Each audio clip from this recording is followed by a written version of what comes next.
On this week's episode of the Marketing Expedition podcast, I get to speak with Craig Lewis, and he is a Pinterest marketing specialist and founder of Pin&Grow, an agency that helps e-commerce owners scale their businesses through two main advertising strategies, paid and organic. In 2019, he attended a mastermind in Thailand, which helped him enhance his professional life by creating the successful content and marketing agency dedicated to e-commerce brands.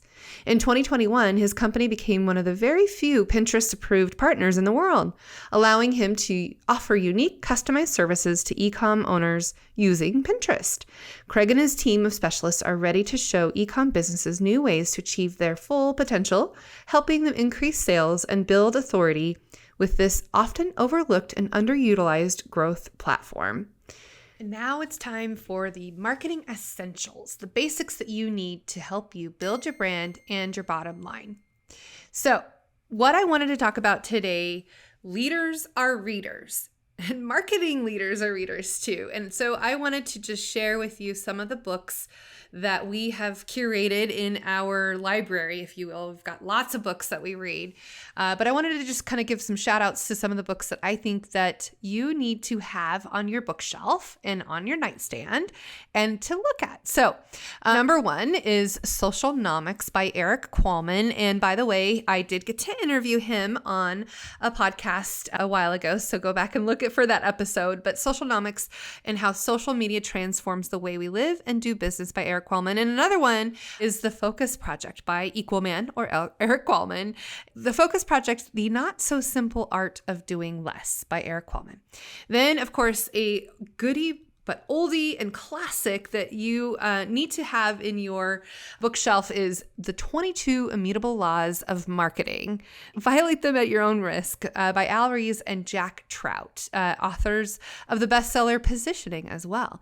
And then, of course, another book that you might want to consider having on your bookshelf is by Simon Sinek, Start With Why, How Great Leaders Inspire Everyone to Take Action. And then we've got The Complete Leader by Ron Price and Randy Lisk. And this, of course, Ron's been on our podcast. He's a mentor leader. He's also a client of ours and founder, CEO of Price Associates. And now he's moved on to TTI and emotional intelligence. Anyway, so The Complete Leader, everything you need to become a high-performing leader. And I went through the cohort class and went through this book with him and highly recommend it. Another one is Game Storming, a playbook for innovators, rule breakers, and change makers. And this one I use all the time, either with my crew here at Peppershock or as I am teaching at Boise State. But it's a lot of different ways to use gameplay in what you're doing. If you're building a culture, if you're teaching, if you are a leader of your marketing department, whatever the case might be. But this is full of different activities that you can do to help brainstorm and come up with a variety of different ways to engage your crew or your team, whatever the case might be. And then speaking of team, another one is Caffeine for the Creative Team, 150 exercises to inspire group innovation. So Caffeine for the Creative Team. And by the way, we actually have several of these books listed on peppershock.com under the Pepper Shop. That's PEPPERSHOP. So go to peppershock.com/about/Peppershop, and we've got lots of those books listed there for you. But like I said, leaders are readers, and if you are either taking it in through an audiobook, we used to call them book on tape, remember that? For those of you who remember what those were called.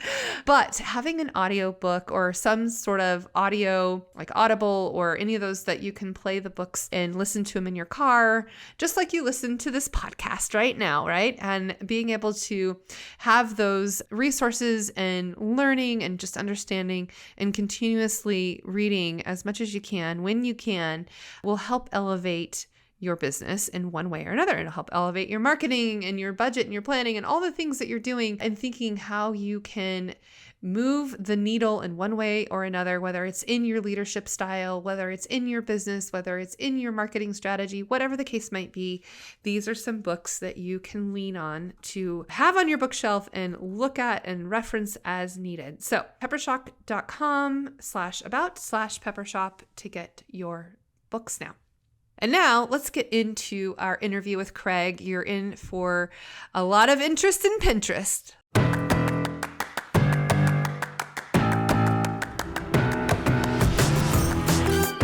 Welcome to the Marketing Expedition Podcast, an auditory journey through the latest in marketing, branding, and advertising. Now, here's your Marketing Expedition guide, Ray Allen. Welcome to the Marketing Expedition Podcast. I'm your host, Ray Allen. I'm the president and CEO of Peppershock Media and the founder of the Marketing Expedition community.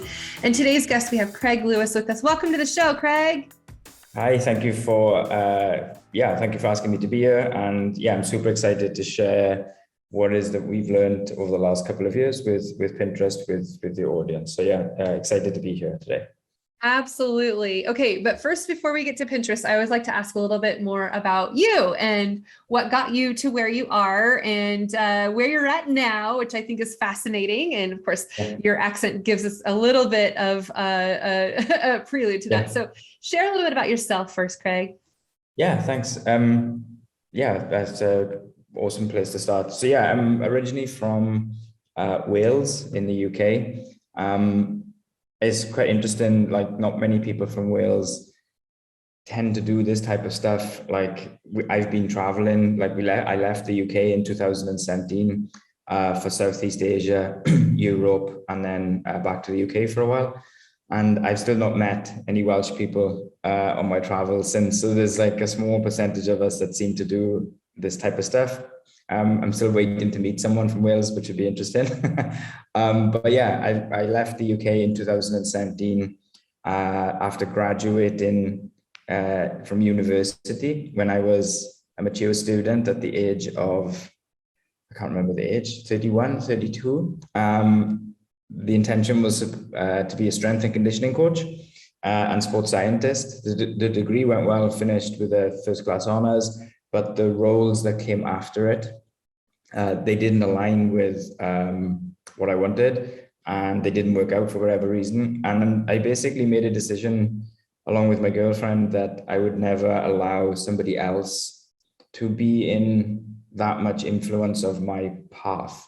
And from around that period, I decided to basically make my own path in terms of what I want to do. We sold everything in the UK. We sold everything, give the keys back to the apartment, sold our cars, sold all our clothes, and bought a one-way ticket to Thailand. And that was in the middle of 2017. We started our own first online companies, learned a ton of stuff, like went into it very naive. I didn't quite know what we were doing, but we learned a ton of stuff.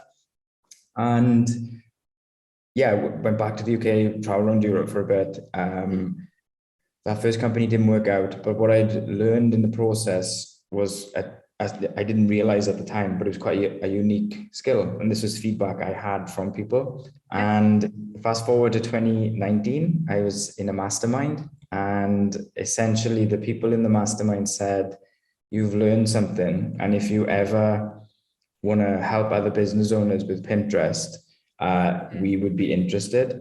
And by the end of that mastermind, I had an agency with Pinterest, and from there it's kind of snowballed on. So I've been traveling around Southeast Asia, building my agency over the last 2.5 years, and now I'm currently full-time living in Bali since January 2020. And I call Bali home now because we have a long-term visa here, and we also have a joint business between my girlfriend and I that's actually located in Bali as well.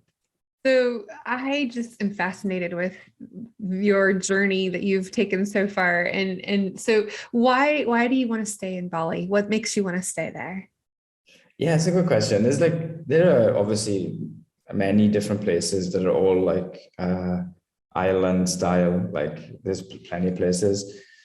But I don't know, there's something quite unique about Bali, and I think if anyone's ever been here, they'll probably know what I mean. I can't quite put it into words. I think it's the mix of the international culture blended with the Balinese culture. It's just, I don't know, it's just really nice. The beaches are amazing. It's very chilled. It's not hectic. There are some busy parts of Bali, but around the coasts in certain neighborhoods, it's just nice. Like it's like a bubble from the rest of the world. Everyone's driving around on scooters, going surfing, back and forth to the beaches. Just That's drinking coffees. amazing. Yeah, Yes. it's a nice place to be, for sure. So, do you work from home or do you work from an office setting, Craig? Yeah, when I first came, I moved around some co-working spaces for a while. But I never really, and I did that pretty much in 2017, 18, and 19, and I never enjoyed it that much. It can get a bit busy. Bali can get really, really hot, especially. And when we had the opportunity to move into the villa or the house that we're in now, one of the things we decided on was to have a dedicated office so that we can just, it's just comfy, just have nice AC, don't get too hot. And get to do like things like this, like podcasts. And it's just for me, it's just a nicer way to speak to people. And I just feel calmer at home rather than in co-working spaces. Yeah, for sure. For sure. So, so you're in Bali, you get to work from home, from the comfort of your own home now. And so tell me about your day. What is it that you do with your time? How do you make magic happen? Yeah, that's a good question. Obviously the time zones in Bali are very different to the US. Most of our clients are in the US. Most of my team is in Europe and Canada and some in Asia. And so my day is split a lot. Right. I do a big portion of my day from around 5:30 in the morning till around 10:30, 11. Around 11, I'll go to the gym and I'll stay in the gym for a while. If it's not too hot, like we'll go to the beach, we'll just go like some restaurants and cafes, and then I'll pick back up again work-related things in the week around 4 p.m. when my team in Europe come online. And then depending on like what else happens, that work period can be between 4, sometimes 8, but then sometimes, I know we spoke a little bit earlier, sometimes a little bit later with sales calls and some client calls. But typically that's kind of like my average like work day. And then the weekends, we tend to have off, tend to visit some of the beaches and some of the other places around Bali. And just take it easy. Right. Well, like in Mexico, they take a siesta when it gets really hot in the afternoon, and it just kind of shuts down, and then it comes to life again after it cools off and into the evening. I get that for sure. So you get to have a little nap time in the afternoon if you wanted. Nice. Yeah, I mean, right now it's supposed to be rainy season, supposed to have finished, but it's in a weird transition where it's going from the rain finishing and it's super hot temperatures. So to be honest, I haven't been out of the house between 12 and 2 recently because it's just too hot. So I'm like, I'm just gonna stay home. Well, that must be nice. It's raining here, but it's 40 degrees as opposed to hot. So I get that for sure. Well, and like you said, your time frames are different. It's 6 a.m. your time and it's 4 p.m. my time. So I get it. Thanks, by the way, for getting up so early for me, for sure. So let's talk a little bit more about what you and your team do for your clients that are based pretty much all over the world, but you said US based as well. Obviously there's lots of us that are listening that can get good tips and some information from some of the things that you've learned and some best practices, and obviously not give away all the farm because that's what you do for your clients. But what are some good tips that you can share with us for our listeners to glean from, that might be, if they're thinking about getting into Pinterest or the different areas that you focus on, what are some considerations to think about?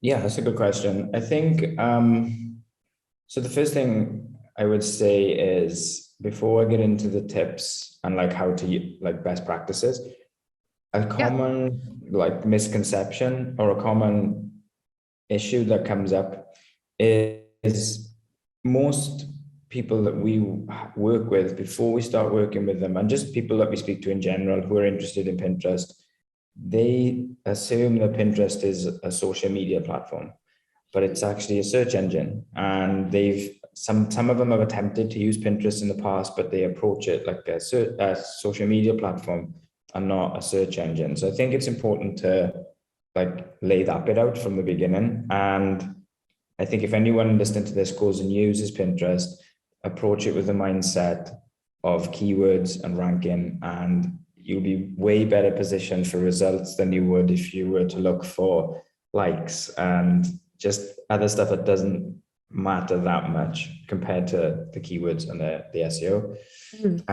That's the organic side. It's like the difference. And with the paid advertising managers undergone a very big upgrade in the last 12 months. There's some very interesting features on there now that are working really, really well for us and our clients. One of them is retargeting. The retargeting options working super well. And I'll talk a little bit more about the details, like and how people can get started with that. But in terms of the organic, something that we've tested, and again, I don't know if this is common knowledge, this is just something that we've seen internally over the last 9 months or so, but around, I want to say April, May last year, we were using scheduling tools for all of our clients, mostly because it makes things more streamlined. Right. And this would have been like May of 2021, essentially, at the time of our recording here. Yeah. Yeah, true. Yeah. And the schedulers we were using, they were all like Pinterest approved. They weren't apps that you couldn't use. Pinterest were very much saying, no, this is fine. We can use these particular apps. I won't mention it in case like other people are using it, but as a blanket statement, we stopped using all scheduling tools because it looked like anything that was going out through a scheduling tool to Pinterest was being suppressed. So you couldn't, the reach was like dropping dramatically. The clicks were dropping. Basically, everything that you need to grow was dropping. But the interesting thing was, it didn't, at the beginning, it didn't drop like off a cliff. It kind of dropped like fractions of percentage each day. And then when we took a look, this was in April, May, by the time the summer run around, things were dropping a lot. And this was across 99% of our clients' accounts. It was very odd. We were trying to work out what was going on. And then to compound that, sometimes in the summer, Pinterest can be a little bit low in terms of engagement and traffic anyway. That's kind of like a trend that we've seen like over the last couple of years. So we still couldn't make a direct call. We didn't know if this was just something that was happening because it was summer or whatever. But then when we came out of summer last year, it was super clear that something was up. And then we started to test different things. And eventually we just pulled all of the clients off all scheduling tools. And all of a sudden, within 6-7 months, we're now at higher traffic organically than we were previously before they dropped.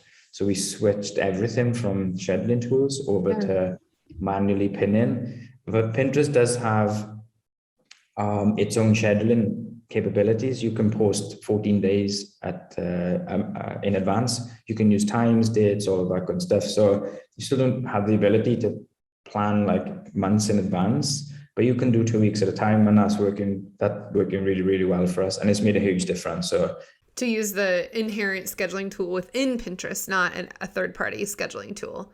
I see. Yeah. I wonder why that is. Why would they suppress it? I guess it's probably because they want you to use their own and be inside of the app as opposed to just scheduling it maybe. Or, I mean, I don't know. It makes sense, but. Yeah, we came up with a few ideas. The first is that they want people on the platform, even if it's creators, they still want you on the platform, as opposed to, because there was a period where you didn't need to log into Pinterest. You didn't need to log into Pinterest at all, because you could just put everything into Tailwind. Right. They want to suck you in so that you get trapped inside Pinterest for hours and hours. Exactly. So that was the biggest, not the biggest, that was like the one we leaned to the most. It just made sense, even though it didn't make sense. But we think it was just, they actually want people engaging and being on the platform rather than using something external that you didn't even need to log into Pinterest for.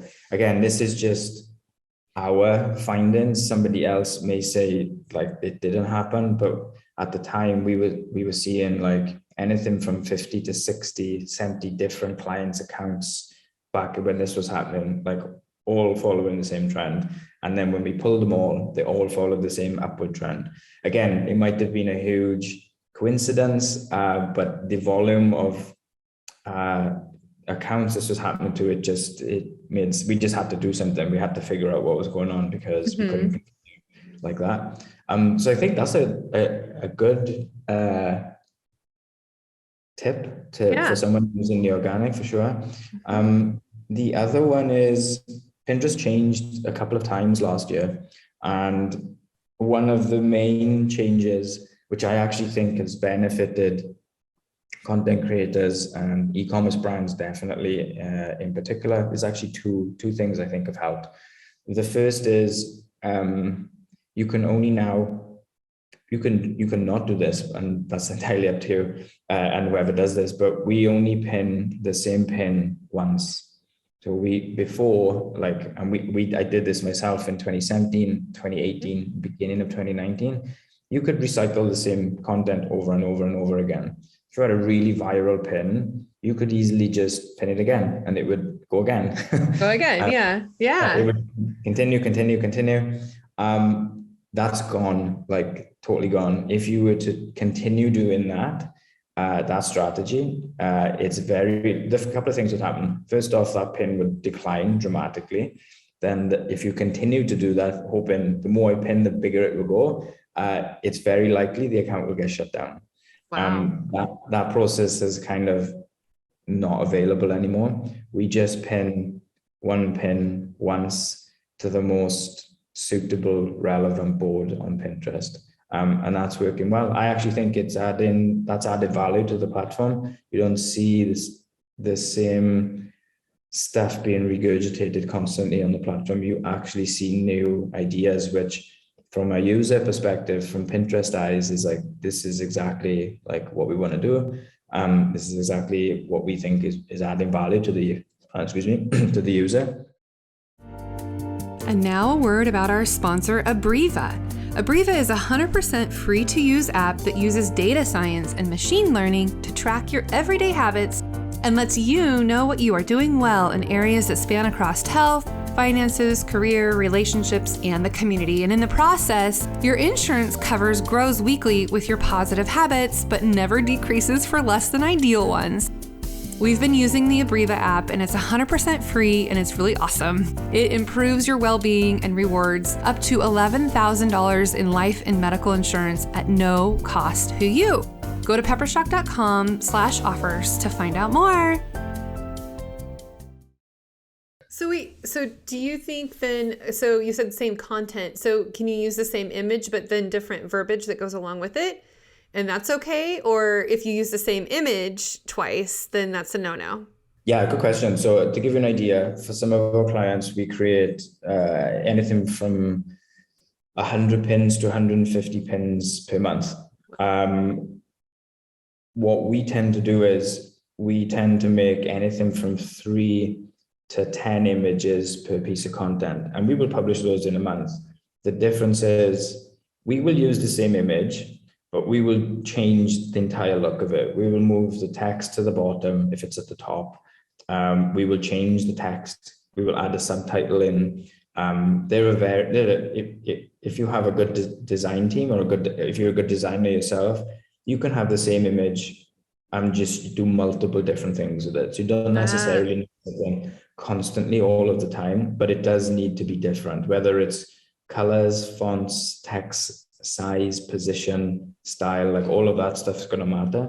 But yeah, we create multiple pins per piece of content, and we will publish all of those within the same 30-day period. But yeah, you can create various different iterations. The issue comes with, and like, again, we did this into 2017 and 2018. If you could see a pin that was viral on Pinterest, you could just go log into the app on your phone, and you can just start to pin that pin from within Pinterest, and it would be fine. Like, it would actually work. It would maybe even increase like the reach of some of the viral pins. But yeah, you can't do any of that now. Wow. Just pin the pin once, pin it to one board, the most relevant, and then relax. Yeah, yeah. Continue to do this. Yeah. It's pretty amazing, though, that Pinterest has figured out if you've used the same image more than once, right? I mean, if it's in the same position, and you know, I guess artificial intelligence and other, I don't know, recognition, like facial recognition, but for pins, you know, it's just crazy how it's determined how this can be this way. I mean, I think you're right, though. I think it is good for content creators, and, you know, makes it a value to them for sure. Yeah. Just to give you an idea of how much the algorithm or the AI has changed on Pinterest, it now scans images and text. Like, it knows exactly what it is. And to give you some context and your audience some context, this happens particularly in fashion, because fashion creators don't always want to put text on their images because the images are nice. They have very high quality photo shoots. So I understand it's not the best thing to do. It is a good idea to put text on in a subtle way. But to like give an example of the AI, Pinterest will know exactly what color the dress is, for example. Like, and we've tested this because we wanted to see if it was a fake, but it knows the style of the dress. So it knows the style of the dress, and it knows the color of the dress. And it will put this into different categories within Pinterest. So let's say, so the one example I'm thinking of was while I was testing this and while I was speaking to my team with this, it was a women's black cocktail dress, and when you clicked on it, there was no text, there's no descriptions, and it was a list of all women's black cocktail dresses. And then it got me thinking, like, is this a one-off, or is it across the platform? Right. And then I looked in different categories, I looked everywhere, even down to pet products with no text. It knew that it was a pet product. It knew that it was a health supplement or a food supplement without any text having been on it. So it's possible that it's definitely scanning the image, but it's also possible that it's understanding the link that it's linked to on Shopify or someone's website. So it's definitely changed and advanced like a lot. Well, yeah. And you said that, you know, if you think of Pinterest as a search engine, I mean, next to Google, having images that you can search this way, I mean, it's a great way to think about how you can now search all of the images on Pinterest and find what you're looking for. Yeah, it total sense. Yeah. Yeah. And the other thing on the organic, which is really helpful and definitely something for anyone looking to start with Pinterest or looking to maybe revamp like their strategy, they've recently pushed a new feature. It used to be called, I never remember the old name, story pins, and now it's called an idea pin. And if anyone doesn't know what this is, the equivalent that I can provide is, it's the same as a Facebook and Instagram story. So effectively, Pinterest has these now, and you can make them videos, you can make them slides, and that's good. But we like the upgraded version of this because you can add a clickable link to a product. So if you're selling products on Pinterest, you can add a link, and you don't need certain followers or any of that stuff. I know Instagram got rid of that, but you don't need to have, there's no threshold for anyone to put these in. So if someone's looking at your idea pin, they can click that link and it will take them to the product, which is amazing. On top of that, because it's a new feature, they seem to be promoting this quite wildly. So the ability to grow a new account is at a faster rate is probably a good idea to focus on those first over standard images. It doesn't necessarily continue like that once you've kind of aged as an account, but for a new account, focusing on idea pins is a great strategy. And how long can the videos be? Are they limited on how long the time frames are, or is it unlimited? Or, I mean, I'm sure they'll cut you off at some point, but what's the time frame? Actually, we have never tested the threshold, so I don't want to say a number. We tend to keep them around 30 seconds That makes because, sense.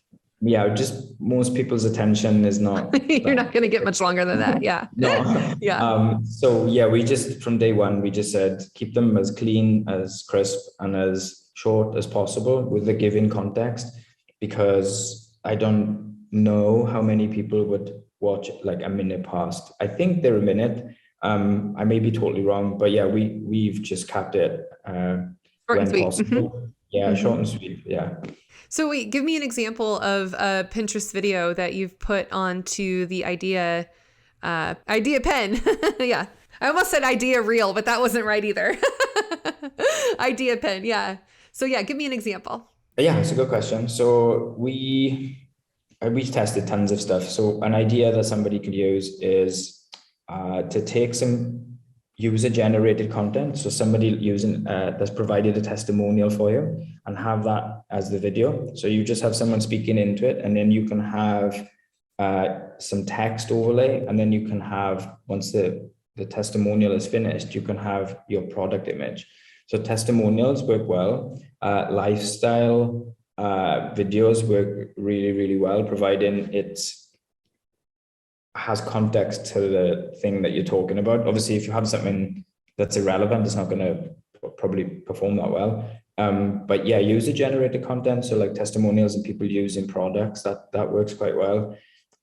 We've tried slides, like a slideshow. So we have like 3 or 4 different slides. Like actually, the best way to describe this is 3 or 4 pins. So you'd have 3 or 4 pins that tell a story. We've not seen those work that well. Maybe somebody else has, but we've seen video and people speaking like quite close to the video that work quite well. I guess the same style would be an equivalent of, like, we don't use TikTok. It's not something I actually use, but I know how the videos look on TikTok. That carryover seems to work quite well on Pinterest idea pins for sure. Right. But the nice thing about idea pins, like you said, is you can put in a clickable link in the video itself, right? I mean, that's a great tool to have. And, you know, it used to be that YouTube, you know, before they started allowing you to have clickable links in the videos, it was a cool new way to be able to showcase your product with video at the same time and not have to say, click the link below or in the show notes or anything. It's just right there, interactive. And, you know, like you said, when you click on the link, it opens up a new tab to where you can then see whatever that product was. And ideally, then it'll let you go back to where you were before, because they don't want you to necessarily leave Pinterest. It'll open the new window or new tab, or, you know, if you're on your mobile device, right? Yeah, so I haven't tested this in the phone on the mobile for a while, but when you're on the desktop or laptop, what it does when you click the link, it opens up a new window. So you just keep the original path that you took up. On the phone, I'm guessing it will be the same. I haven't tested this for a while, but they're never going to send you out of Pinterest. Even when you click a normal pin, you don't actually leave Pinterest, you're still within it. Still in the frame of it. I gotcha. Yeah. I see. Yeah. Well, that makes sense. Because they don't want you to leave. So why would they want you to leave?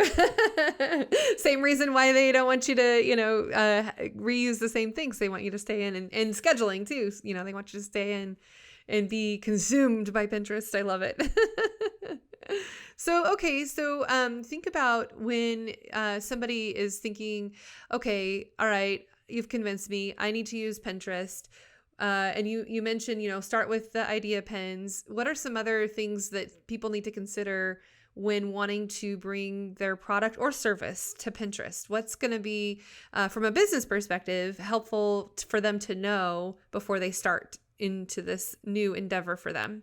Yeah, it's a good point for someone to start before creating idea pins. Yeah, definitely. I think one of the things, there's a couple of things to do. First, you want to see, is your product and service, does it already exist on Pinterest? And there are a number of ways you can do that. You can just take a look on Pinterest and just type in some product phrases, some services that you are linked to, that you promote or you sell, and just see what's the demand look like. Like, is it very active? Is there nothing at all? You can also analyze the different formats of content that pop up. Like, is it good content? Is it very amateur content in terms of it doesn't look great? There are, like, the approach we take is we would prefer to see a healthy amount of competition on Pinterest for our clients, because that tells us it's an in-demand product and service. That's not to say if you don't find anything, it's not worth doing, because you might have just found a really good platform that's underutilized, and you just might be at the right place at the right time to do this. That I guess would go back to how much does the individual believe in their product and service. At the end of the day, like, Pinterest is growing, it's a decent sized platform. I think everyone's audience is probably there, but the volume of that audience is obviously going to wildly differ. That would be a good starting point, is just look to see, is it healthy competition? What's the standard of the competition? Because there's competition and then there's competition. And there's obviously different degrees of that. So look at the images, like, do they make nice images? Does the design look nice? Does it pop on the feed? Does it make you want to look at it? You know what this is called, right? It's R&D, not necessarily research and discovery, but rip off and duplicate, but change to make it your own, right? You can get inspired by other people's Pinterest, right? 100%, yeah, 100%. Like, if you are looking on the feed and you're seeing the same kinds of themes in terms of design for specific products and niches, that's a big indicator that this is the type of content or style of content that performs well. So it makes sense to at least take inspiration from how it looks, rather than creating and reinventing the wheel and just starting from scratch. Just take what's there, make it your own, make it unique, and brand that and link that to your site. That's definitely a great place to start. The other is use the feed, the search option, and just start putting keywords through and see what kind of list that comes up. You can do Google offers the same option, just do the same as you would in Google on Pinterest.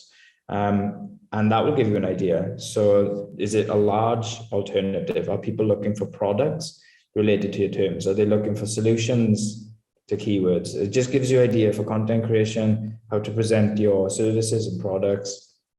And that's very, like, basic, but that will give you a real good insight into what is available. And this last bit doesn't always apply to service providers or content creators, but it does for anyone that has a product, a physical product or an info product. Is the blue check. If you see a blue tick, that means that account is a verified merchant, and typically accounts that are verified merchant, not always, but most of the time, are doing a couple of things. One, they are probably selling products, and they're probably active, and they're most likely running ads. So it's kind of a nice indicator. Obviously, this isn't accurate all of the time, but it is a nice indicator as to say, well, you have 10 competitors that all have this blue tick. That's probably like a viable product or service to explore a bit more on Pinterest, for sure. Mm-hmm.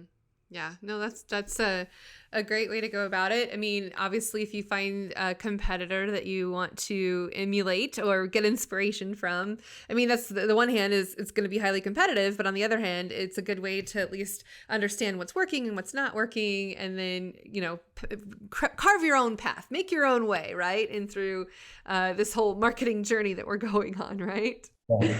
I mean, I know of these aren't clients that we worked with, but in 2017 and 18, I knew people that ventured onto Pinterest when there was no demand for the thing they had. They just did it anyway. And now some of those people that I remember from 2017 and 2018, there's some of the biggest, I say authority, but some of the biggest Pinterest accounts on the platform for those niches. They just built the audience themselves. They didn't look at searches. They didn't look at product viability. They just did it anyway because she believed that's where, the one woman in particular, she believed that's where her audience was. Roll on 5 years later, 6 years later, and it's an enormous account that drives hundreds and hundreds of thousands of visitors. And she had no proof of concept. She had no path to follow. She just positioned herself and just made content. Consistently. Yeah. And just put it out. And the right people came. And then all of a sudden, now you go on Pinterest, you see all of the search terms that are related to her content. So it depends on, what's the word? How stubborn you want to be. Right. Well, and to that point, though, I mean, that's a good example to just remind people that it's not going to be a sprint. It's going to be a longer marathon. It's going to take longer to build and grow, especially if it's organic and you're not necessarily paying to play, right? There's, other tactics about advertising on Pinterest. Let's shift a little bit to that and just talk a little bit more about, what you're spending and why you're spending and, is it cost effective? How do you know it's working or not? Those types of things. Let's talk a little bit about advertising on Pinterest. Yeah, advertising's been great for our clients. And I think the amount we spend varies within clients. Some spend, especially in the beginning, they're spending between $30 and $50 a day because we're testing so many different things, like what interests are people engaging with, the creatives, all of that stuff. But then on the other end, we have clients spending 4 figures a day on app. So it's like, there's a wild difference in spend. Some of the interesting stuff we've seen is, actually, if I take a step back, so how we know it works, obviously you have Pinterest's analytics and you have a reporting dashboard. I never liked that. It's easy to use, but it's quite difficult to find the good data. You can see the basic data, but to find the good data, you really have to open up campaigns and dig in to the data. But what we did is we built a data team within my team, and we created our own custom dashboard that is live. It's a live and living document, and it updates in real time. This goes out to all of our clients, and it displays all of the important data, and they can open up the campaigns to see what's going on. And that's essentially how we track and how we know. Typical ROAS that we're seeing right now is between 2 and 4. So decent return on the majority of our clients right now. We've had some surprising results in terms of the prices of products that are being sold and bought, on Pinterest for a relatively low spend. So for example, one client, we're spending around 100 to 150 pound a day, which is about around $200 maybe. And people, this is a UK brand, and people are purchasing products that are priced from £1,000 up to £3,500. And these are direct sales. This is not retargeting. This is conversion campaigns, just your standard conversion campaigns from static images. So the demand is there. It's definitely working. In terms of campaign structure, we've found, again, this may be the same for everybody, but we found static images with good calls to action work the best for sales campaigns or conversion campaigns. But for retargeting campaigns, video content and user-generated content perform or outperform any static images that we've ever done. That the combo of the two, that's the preferred combination that we tend to use. Obviously, if the traffic is there and the reach is there, those are the two ad sets and different formats of ads that we use right now that seem to be working the best. That's awesome. You have given us so much to consider, to think about, and, think in through the strategies and the plans that we would think about if we had interest in Pinterest, of course. Craig, why don't you share a little bit about how people can reach out to you, listen to your podcast too. I think you have a podcast as well, but go ahead and give us a little bit more into how people can get you and a hold of you. Yeah, perfect. Thank you for asking. So anyone can visit the site for the agency, which is pinandgrow.com. I'll share that with you after. Mm-hmm. The other thing that we're in the process of building, which is quite exciting, is a Facebook group for Pinterest. It's specifically for e-commerce. So if anyone is an e-commerce owner, this is going to be pretty good. We're literally going to give away all of our strategies for our organic and our paid. We're just going to give it all away because we don't monetize our info content. All of our work comes from actually doing the work with clients. Mm-hmm. So if somebody can take what we do and get momentum, then that's amazing. And eventually, if they become a client, that's awesome. If they don't and they continue to use our content, that's also super cool as well. So yeah, it's going to be a ton of new training, how to use Pinterest, all of the good stuff, a lot of stuff around paid ads and organic, and yeah, just some interesting stuff being published in the group. I can share the group with you quite soon as well. Yeah. Oh, I can't wait to get started. That's awesome. Well, thank you so much, Craig, again, for all that you were able to share with us today. I know we could probably talk more and more. I mean, we could talk all day about this, but just like you get lost on Pinterest all day if you're not careful. Yeah, exactly. You got to set a timer, right? Yeah. Well, thank you. And thanks for joining me so early in your morning in Bali as it is in our afternoon here. And I can't wait to engage and hear more and be a part of your Facebook group. I am just curious to see how we can learn and maybe even partner with you down the road. So thank you again. And until next time, everyone, enjoy your marketing journey. Thanks for listening to the Marketing Expedition podcast. Want to continue the journey? Don't miss out on new episodes. Subscribe on iTunes, Spotify, Amazon Music, or wherever you get your podcasts.